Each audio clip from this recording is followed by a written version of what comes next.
दोस्तों मैं हूं साजिद ज़ुहैब और आप लोग देखना शुरू कर चुके हैं ज़ुहैब स्पीक्स। 2022 का कतर में होने वाला जो फीफा वर्ल्ड कप है वो इतिहास में हमेशा अपने स्पोर्ट को लेकर कम और राजनीति को लेकर ज़्यादा जाना जाएगा। इस वर्ल्ड कप को इस वजह से कम याद किया जाएगा कि इसमें कैसे मैचेस हुए थे, कौन जीता था, कौन हारा था। इस वजह से ज़्यादा याद रखा जाएगा कि किस देश ने कतर के ऊपर क्या बयान दिया था, कौन कतर के खिलाफ था, कौन कतर के फेवर में था और कौन क्या क्या कर रहा था। यानी ये जो फीफा वर्ल्ड कप है ये स्पोर्ट इवेंट से हटकर एक जियोपॉलिटिकल इवेंट बन चुका है। बात करूं अगर करंट सिनेरियो की, तो इस वक्त अभी जो 2-3 दिन पहले ही जर्मनी का एक मैच हुआ था जापान के साथ, तो उसका एक फ़ोटो वायरल हो रहा है जिस फोटो में देखा जा सकता है कि जितने भी जर्मन प्लेयर हैं वो खेल शुरू होने से पहले अपने हाथ को ढके हुए हैं, यानी अपने हाथ को बंद किए हुए हैं। ये फोटो सोशल मीडिया पर बड़ी तेज़ी के साथ वायरल हुआ और बाद में जब इसका मतलब निकाला गया तो पता ये चला कि दरअसल जो जर्मन प्लेयर थे वो अपने मुंह पर हाथ रखकर ये मैसेज देना चाहते थे कि हमारी आवाज़ को दबाने की कोशिश की जा रही है। मतलब हम कुछ बोलना चाहते हैं, हम कुछ दिखाना चाहते हैं, हम कुछ एक्सप्रेस करना चाहते हैं, मगर हमको रोका जा रहा है, हमको फ्रीडम नहीं दी जा रही है। अच्छा, इन्होंने ऐसा क्यों किया था? ये कर रहे थे कतर के खिलाफ।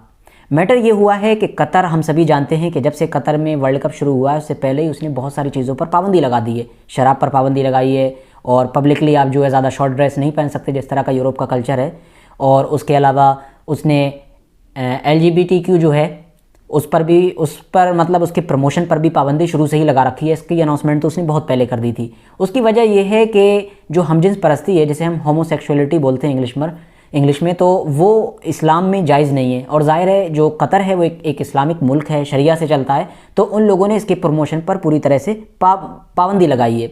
हालांकि उनसे इससे पहले सवाल पूछा गया था कि भाई आप इसके बारे में क्या कहते हैं, तो इवन वहाँ के जो किंग हैं उन्होंने भी यही कहा था कि कतर जो है एक वेलकमिंग कंट्री है, सबका स्वागत करता है, चाहे आप किसी भी धर्म से हो, किसी भी देश से हो, किसी भी जेंडर से आपका ताल्लुक हो, आप कुछ भी कर रहे हैं अपनी निजी ज़िंदगी में, कतर को कोई लेना देना नहीं, आप बिल्कुल आ सकते हैं। मगर हाँ, आपको कतर के जो कल्चर हैं, जो यहाँ के रूल्स हैं, उनका पालन करना होगा, उनकी आपको रिस्पेक्ट करना होगी। तो जो चीज़ कतर में बैन है आप उसको ना कीजिए। तो इसीलिए कतर ने जो है उसके प्रमोशन पर पाबंदी लगाई थी।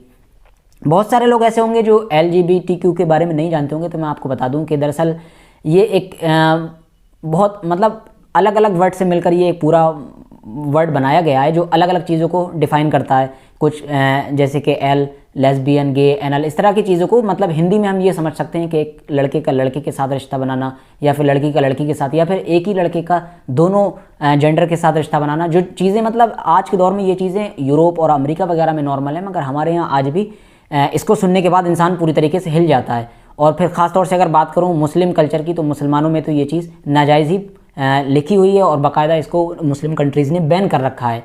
तो इसीलिए उसने पहले से ही इसके प्रमोशन पर पाबंदी लगा दी थी कि आप फ्लैग लेकर ना आएँ, उनको उस चीज़ को प्रमोट ना करें जिस तरीके के आज मूवीज़ वगैरह में किया जा रहा है यूरोप की। और ज़्यादातर स्पोर्ट इवेंट भी जो होते हैं यूरोप में, उसमें इस चीज़ को पूरी तरीके से प्रमोट किया जाता है। कोई फ्लैग लेकर, कोई अपना वो बना लेते हैं बोर्ड वगैरह, उस पर लिखकर प्रमोट करते हैं कि भाई हम ऐसे लोगों के साथ हमदर्दी दिखाते हैं, उनके साथ हैं, ऐसे लोगों को भी एक जगह मिलना चाहिए, ये चीज़ नॉर्मल है, अब इन लोगों को भी जो है, ऐसे लोगों को भी अब दुनिया वालों को एक्सेप्ट करना चाहिए। ये सारी चीज़ें चलती हैं फ़िलहाल। तो अब हुआ ये कि जो जर्मन की टीम थी वो भी चाहती थी कि हम अपने हाथ पर एक बैंड बांधें। उस बैंड को बोलते हैं शायद वन लव आर्म बैंड। वो जो बैंड होता है उसके ऊपर उसी का फ्लैग बना होता है, उसी चीज़ का, होमोसेक्सुअलिटी वाली जो चीज़ प्रमोट की जाती है उसका यहाँ पर फ्लैग बना होता है। उसको बांधकर नॉर्मली जर्मनी के खिलाड़ी और भी जगह मतलब खेलते रहते हैं। तो उसका मतलब ये होता है कि वो एक हमदर्दी दिखाना चाहते हैं, उन लोगों को सपोर्ट कर रहे हैं जो इस तरह का काम करते हैं या जो मतलब इस तरह की चीज़ों में हैं नेचुरली। मगर फिलहाल कतर ने तो इस चीज़ पर बैन लगा रखा था। इवन ये कह रखा था कि अगर कोई बड़े से बड़ा प्लेयर भी ऐसा कुछ करेगा तो उसको फ़ौरन पेनल्टी भरना होगी। यही वजह थी कि अब जर्मनी ऐसा तो नहीं कर सकती थी, इसीलिए बैंड की बजाय उसने अपने मुंह पर ऐसे करके हाथ रखा और ये दिखाने की कोशिश की कि हम अभी भी साथ हैं, लेकिन क्योंकि कतर हमारा मुंह बंद कर रखा है, हमें आज़ादी नहीं दे रहा है, तो इसलिए हम ऐसा कर रहे हैं।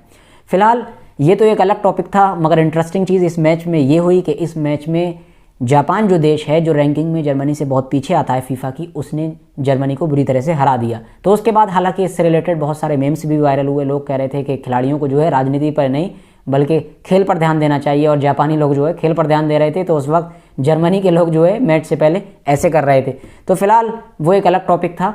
आज की अपनी वीडियो को हम यहीं पर ख़त्म करते हैं। वीडियो पसंद आई हो तो वीडियो को लाइक कर देना, और इसी तरह की नॉलेजेबल और अपडेटेड वीडियोज़ हमेशा देखने के लिए चैनल को सब्सक्राइब करने के साथ बेल आइकन को भी ज़रूर प्रेस करना।